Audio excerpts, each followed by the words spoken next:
കേരളത്തിലെ ഓരോ നിയമസഭാ മണ്ഡലങ്ങളിലും UDF സ്ഥാനാർത്ഥികളുടെ ചിരിക്കുന്ന മുഖമുള്ള പോസ്റ്റർ, ബോർഡ്, മൈക്ക് അനൗൺസ്മെന്റ് ഒക്കെ ഉണ്ട്.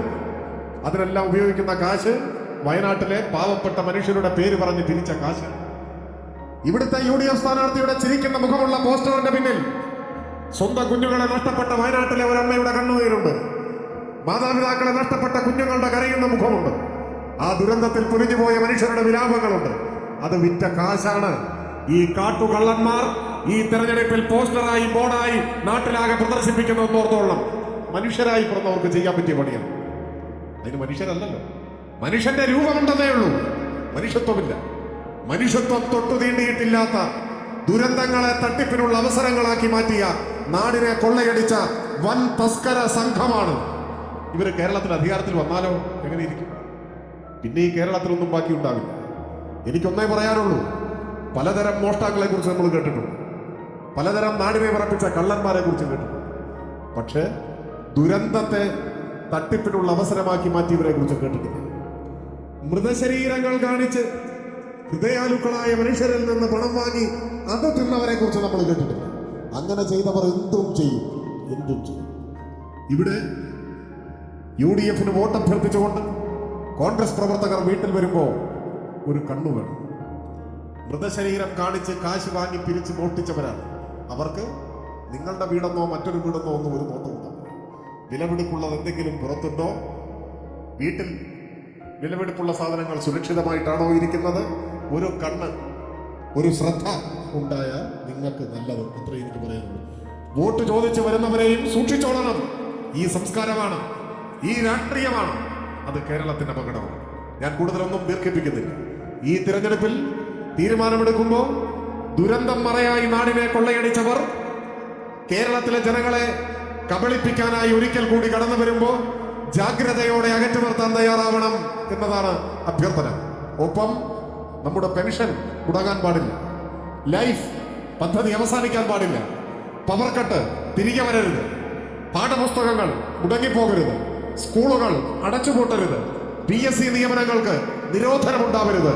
നമ്മുടെ നാട് ഇന്നുള്ളതിനേക്കാൾ അഭിവൃദ്ധിപ്പെടണം, കൂടുതൽ മെച്ചപ്പെടണം, കൂടുതൽ ക്ഷേമ പദ്ധതികൾ ഉണ്ടാവണം, കൂടുതൽ വികസന പദ്ധതികൾ ഉണ്ടാവണം. നമ്മുടെ നാട് നശിച്ചു പോകരുത്. അതിന് ഇടതുപക്ഷം കൂടുതൽ ശക്തിപ്പെടണം, ഇടതുപക്ഷം ജയിക്കണം. ഇവിടെ LDFന് വേണ്ടി മത്സരിക്കുന്ന സ്ഥാനാർത്ഥിയെ ഞാൻ വീണ്ടും പരിചയപ്പെടുത്തേണ്ട ആവശ്യമില്ല. ഇപ്പോ കഴിഞ്ഞ തവണ പ്രമോദ് നാരായണൻ മത്സരിക്കാൻ വരുമ്പോൾ ഒരു പുതുമുഖം റാന്നിയിലേക്ക് ഒരു അതിഥിയായി വന്നതാണ്. പക്ഷെ ഇപ്പോൾ അദ്ദേഹം മത്സരിക്കുമ്പോൾ അദ്ദേഹം ഒരു സ്ഥാനാർത്ഥി മാത്രമല്ല, സത്യത്തിൽ റാന്നിയിലെ ബഹുഭൂരിപക്ഷം വരുന്ന കുടുംബങ്ങളും സ്വന്തം കുടുംബത്തിലെ ഒരു അംഗത്തെ എന്ന പോലെയാണ് സ്നേഹവായ്പോടെ പ്രമോദ് നാരായണനെ കാണുന്നത് എന്നതാണ് പ്രത്യേകത.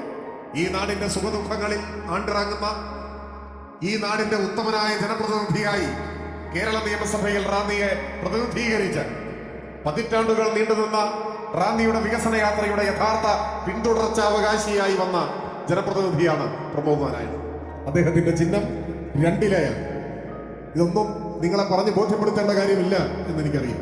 എങ്കിലും തെരഞ്ഞെടുപ്പ് സമയത്ത് യോഗമാകുമ്പോൾ സ്ഥാനാർത്ഥിയുടെ പേരും ചിഹ്നവും ഒക്കെ ഒന്ന് പറയണമല്ലോ, എന്തുകൊണ്ട് പറഞ്ഞതാണ്.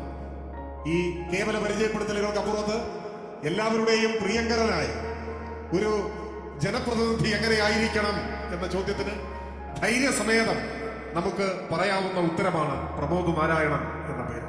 അദ്ദേഹത്തെ വൻപിച്ച ഭൂരിപക്ഷത്തോടെ ഒരിക്കൽ കൂടി വിജയിപ്പിക്കുമ്പോൾ ഇടതുപക്ഷ ജനാധിപത്യ മുന്നണിയുടെ 3ാം ഊഴത്തിന് റാന്നി നൽകുന്ന മൂല്യവത്തായ സംഭാവനയായി ഈ വിജയം മാറും. നമ്മുടെ നാടിനും കേരളത്തിനാകെയും മുതൽക്കൂട്ടായി മാറുന്ന വിജയമായിരിക്കും പ്രമോദ് നാരായണന്റെ വിജയം എന്ന കാര്യത്തിൽ സംശയമില്ല. അതുകൊണ്ട് കൂടുതൽ മറ്റൊരു കാര്യത്തിലേക്കും പോകാതെ ഇന്ന് കുറച്ചധികം ഇതുപോലെയുള്ള യോഗങ്ങളിൽ പങ്കെടുക്കേണ്ടതായിട്ടുണ്ട്. അതുകൊണ്ട് ഞാൻ എൻ്റെ വാക്കുകൾ ചുരുക്കുകയാണ്. തുടർന്നും ഈ യോഗം ഇവിടെ മുന്നോട്ട് പോകും. LDFന്റെ നേതാക്കൾ ഈ വേദിയിലുണ്ട്. അവർ വർത്തമാനകാല രാഷ്ട്രീയ സാഹചര്യങ്ങളെക്കുറിച്ചെല്ലാം വിശദീകരിക്കും. എല്ലാവരുടെയും പ്രസംഗങ്ങൾ നിങ്ങൾ കേൾക്കണം. ഇനിയുള്ള മണിക്കൂറുകളിൽ നിങ്ങളുടെ അയൽവക്കക്കാർ, പരിചയക്കാർ, സുഹൃത്തുക്കൾ, ബന്ധുക്കൾ എല്ലാവരോടും ഇടതുപക്ഷത്തിന് വോട്ട് ചെയ്യാൻ, പ്രമോദിനെ വലിയ ഭൂരിപക്ഷത്തോടെ വിജയിപ്പിക്കാൻ നിങ്ങൾ അഭ്യർത്ഥിക്കണം. അതാണ് നിങ്ങളുടെ മേലുള്ള ഉത്തരവാദിത്വം. ഈ യോഗത്തിൽ പങ്കെടുക്കുന്നവരെല്ലാം LDFന്റെ വിജയം ആഗ്രഹിക്കുന്നത്, അതിനുവേണ്ടി പരിശ്രമിക്കുന്നവരും പ്രവർത്തിക്കുന്നവരുമാണ് എന്ന് എനിക്കറിയാം. അതുകൊണ്ട് നിങ്ങളോട് വോട്ട് അഭ്യർത്ഥിക്കാനല്ല, പകരം നാട്ടിലെല്ലാവരോടും LDFന് വേണ്ടി വോട്ട് അഭ്യർത്ഥിക്കാൻ നിങ്ങളോട് അഭ്യർത്ഥിക്കാനാണ് ഈ യോഗം ഇവിടെ വിളിച്ചു കൂട്ടിയിട്ടുള്ളത്. ഞാൻ എൻ്റെ വാക്കുകളിലൂടെ ചുരുക്കുകയാണ്. പ്രമോദ് വലിയ വിജയം നേടിയതിനു ശേഷം സ്വീകരണം നൽകുന്നൊരു യോഗത്തിൽ വീണ്ടും നമുക്ക് കാണാം, കണ്ടുമുട്ടാം എന്ന് ആശിച്ചുകൊണ്ട് ഞാൻ എൻ്റെ എളിയ വാക്കുകൾ അവസാനിപ്പിക്കുന്നു. അഭിവാദനം.